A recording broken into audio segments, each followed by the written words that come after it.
সকাল সকাল রেডি হয়ে চলে গেছিলাম শপে, আর গিয়েই বসে পড়েছিলাম এক গাদা বিল নিয়ে প্রোডাক্ট প্যাকিং করতে। যেহেতু জুয়েলারি অর্ডার ছিল, তাই জুয়েলারিগুলো আমি প্যাকেট করে নিচ্ছি, পরে কিন্তু প্যাকিং করা হবে। আর এরই মধ্যে মুড়াগাছা থেকে দেখো চলে এসেছিল তানিয়াদি।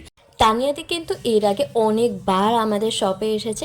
দিদির যখনই প্রয়োজন হয় কোনো কিছু, দিদি কিন্তু চলে আসে। আবার কখনো কখনো দিদি না আসতে পারলে দিদি তার বোনকেও পাঠিয়ে দেয় আমাদের কাছ থেকে প্রোডাক্ট নেওয়ার জন্য। মুড়াগাছা হয়তো তোমরা বললে চিনবে না, মুড়াগাছা কিন্তু কৃষ্ণনগরেরও আরও পরে।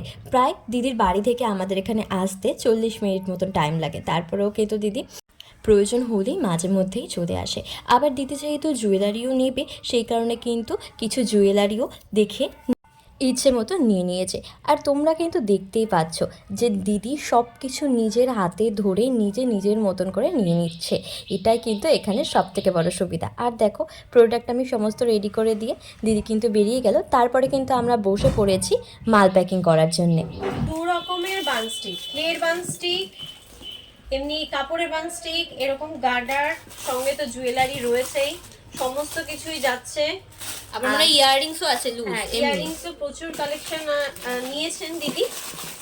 এতগুলো মাল এখন সমস্ত রেডি হবে।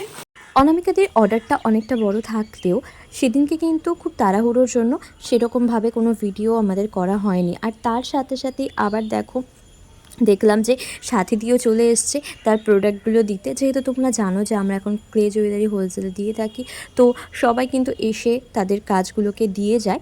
আর এরপরে আমি রোদ থাকায় একটু শ্যুট করতে বসেছিলাম, আর তার সাথে সাথে দেখো দেবলীনা দিয়েও চলে এসেছিলো। আর এইবার একটা টাইম আসলো যখন ঘরদোর একদম অগোছালো হয়ে গেছিলো, আর দেখো আমি সেটাই একটা ভিডিও করেছি। এখানে তো তোমাদেরকে আগেই বললাম যে শ্যুট করছিলাম, সেই কারণের জন্য দেখো এই জায়গাটা কিন্তু এরকমভাবে সব ছড়িয়ে পড়ে রয়েছে। তারপরে চলো ঘরে দেখে নিই।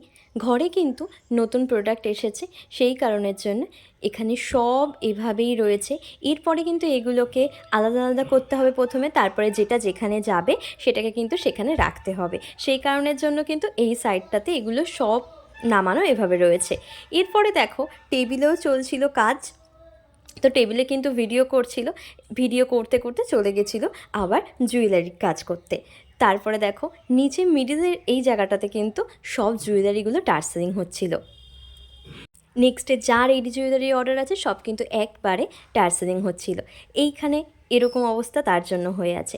আর একই সাথে সাথে এ পাশে দেখো, তোমরা ভিডিও শুরুতেই দেখেছো এখান থেকে ব্ল্যাক পলিশগুলো নিয়েছিল। তো এখানে কিন্তু ব্ল্যাক পলিশ, কেমিক্যাল বিটস এগুলো এখানে রাখা রয়েছিল ভিডিও করার জন্যে। সেগুলোকে খুলে এখানে এভাবে রাখা ছিল।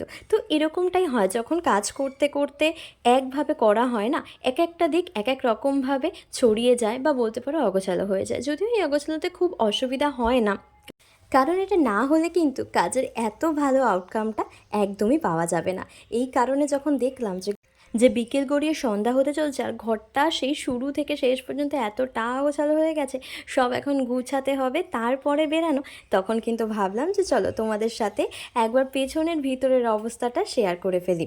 এগুলো কিন্তু এখানে এরমভাবে মিক্স আপ হয়ে আছে, এগুলোকে এখন ডিজাইন ওয়াইজ আলাদা আলাদা করে তারপরে আলাদা আলাদা জায়গায় তুলতে হবে। আর এরপর দেখো ইতিমধ্যে কিন্তু সন্ধ্যা হয়ে গেছে, কিছুটা কাজ কিন্তু হয়েছে। তোমরা দেখো ঠিক এইভাবে পাট পাট করে কিন্তু সব কিছু তোলা হচ্ছে, কিন্তু ওখানের কাজ এখনও শেষ হয়নি।